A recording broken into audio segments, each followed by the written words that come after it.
വിദ്വേഷ പരാമർശം നടത്തി ഒളിവിൽ പോയ ബി.ജെ.പി. നേതാവ് പി.സി. ജോർജ് കോടതിയിൽ കീഴടങ്ങി. അറസ്റ്റ് ചെയ്യാനുള്ള പോലീസ് നീക്കത്തിനിടെയാണ് രാവിലെ 11 മണിയോടെ ഈരാറ്റുപേട്ട മജിസ്ട്രേറ്റ് കോടതിയിലെത്തിയത്. മതവികാരം വ്രണപ്പെടുത്തുന്ന ഒന്നും പറഞ്ഞിട്ടില്ലെന്ന് ജോർജിന്റെ അഭിഭാഷകൻ കോടതിയിൽ പറഞ്ഞു. പി.സി. ജോർജ് മുമ്പും ജാമ്യവ്യവസ്ഥകൾ ലംഘിച്ചിട്ടുണ്ടെന്നും കസ്റ്റഡി അനിവാര്യമെന്നും പ്രോസിക്യൂഷൻ വാദിച്ചു.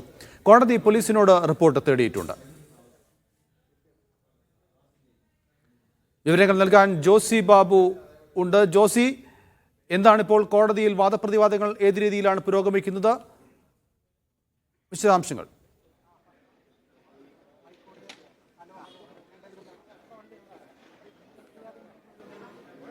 നൗഫൽ, കേസ് പരിഗണിക്കുന്നത് 2 മണിയിലേക്ക് മാറ്റിയിട്ടുണ്ട്. പ്രധാനമായും ഈ കേസിൽ പോലീസ് കസ്റ്റഡിയുടെ ആവശ്യമില്ല, തെളിവ് ശേഖരണത്തിന്റെ ആവശ്യമില്ല, മതവികാരം വ്രണപ്പെടുത്തുന്ന കാര്യങ്ങളൊന്നും പറഞ്ഞിട്ടില്ല എന്നാണ് പി.സി. ജോർജിന്റെ അഭിഭാഷകൻ കോടതിയിൽ പറഞ്ഞത്.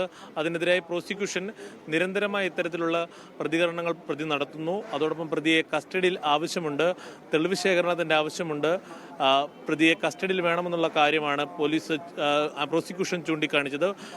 അന്വേഷണ ഉദ്യോഗസ്ഥനോടും കോടതി വിശദീകരണം തേടി. മുൻകാല കേസുകളടക്കം പ്രോസിക്യൂഷൻ ചൂണ്ടിക്കാണിച്ചു.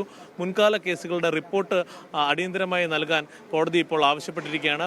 പോലീസ് റിപ്പോർട്ട് കൂടി പരിഗണിച്ചുകൊണ്ട് 2 മണിക്കായിരിക്കും ഈ കേസിൽ അന്തിമ വിധി കോടതി പറയുക. 3 സാധ്യതകളാണുള്ളത്. ഒന്നുകിൽ അറസ്റ്റ് രേഖപ്പെടുത്തിയ ശേഷം റിമാൻഡ് ചെയ്യാം, അതുമല്ലെങ്കിൽ അറസ്റ്റ് രേഖപ്പെടുത്തിയ ശേഷം പോലീസ് കസ്റ്റഡിയിൽ വിടാം, അതുമല്ലെങ്കിൽ ജാമ്യം നൽകാം. ഇത്തരം 3 സാധ്യതകളാണുള്ളത്. എന്തായാലും ഇന്ന് പോലീസ് സ്റ്റേഷനിൽ ഹാജരാകുമെന്നുള്ള പി.സി. ജോർജിന്റെ അറിയിപ്പ് പ്രകാരം ഏറെ കരുതലോടെ പോലീസ് കാത്തിരുന്നു. എന്നാൽ പോലീസിനെ കബളിപ്പിച്ചുകൊണ്ട് ഏറെ നാടകീയമായി ഞാനിപ്പോൾ നിൽക്കുന്ന മജിസ്ട്രേറ്റ് കോടതിയിലെത്തി പി.സി. ജോർജ് 11 മണിയോടുകൂടി കീഴടങ്ങുകയായിരുന്നു. നൗഫൽ.